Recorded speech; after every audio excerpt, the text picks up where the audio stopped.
बेड़ा तुझा पार थींदा, बेड़ा तुझा पार थींदा, बेड़ा तुझा पार थींदा, बेड़ा तुझा पार थींदा। करे मदीने वारे सा प्यार में लाए दिल जीतार, बेड़ा तुझा पार थींदा, बेड़ा तुझा पार थींदा। करे दिल सा दिसो तू पुकार, रुगो सोने नबी अखे सार, बेड़ा तुझा पार थींदा, बेड़ा तुझा पार थींदा, बेड़ा तुझा पार थींदा, बेड़ा तुझा पार थींदा। दिसो किया नबी जा सहाब सारा, करे बया घोर बचड़ा प्यारा। दिस किया नबी जा सहाब सारा, करे बया घोर बचड़ा प्यारा। सठा बिलावल पत्थर जाबार, करे दिल सा दिसो तू पुकार, बेड़ा तुझा पार थींदा, बेड़ा तुझा पार थींदा। नबी नबी नबी नबी नबी नबी नबी, सोहणे नबी सा दिल तू लाई दे, दुनिया आई आखिरत पंहिंजी ठाही दे। सोहणे नबी सा दिल तू लाई दे, दुनिया आई आखिरत पंहिंजी ठाही दे।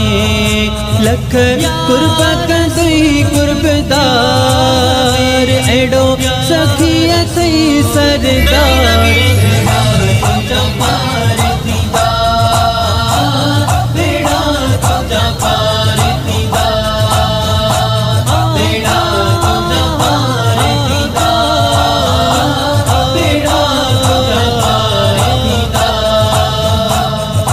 जिन इंसान के सिक में सिकायल, झंग जा जानवर के बुखायल। जिन इंसान के सिक में सिकायल, झंग जा जानवर के बुखायल। दिसी मदनीय जा प्यार, थियने खुशियां में बाग बहार, तुझा पार थींदा, बेड़ा तुझा पार थींदा, बेड़ा तुझा पार थींदा, बेड़ा तुझा पार थींदा। अमन अमान सा जग में जियूं था, आका जे सदके खाऊं पियूं था। अमन अमान सा जग में जियूं था, आका जे सदके खाऊं पियूं था। कंज रब दिए तो सतार के, मेवा मिठाई अनार, बेड़ा तुझा पार थींदा, बेड़ा तुझा पार थींदा, बेड़ा तुझा पार थींदा, बेड़ा तुझा पार थींदा। सोहणे जे दर ते है करई दे, गुलाम कादिर चे झोल भरी दे। आका जे दर ते है करई दे, गुलाम कादिर चे झोल भरी दे।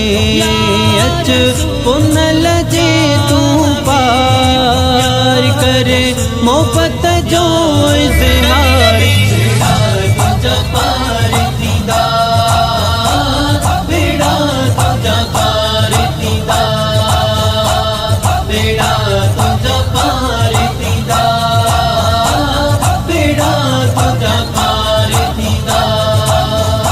करे मदीने वारे सा प्यार में लाए दिल जीतार बेड़ा तो जबार दीवार बेड़ा तो जबार दीवार करे दिल सादिसो तू पुकार रुगो सोने नबी अखे सारी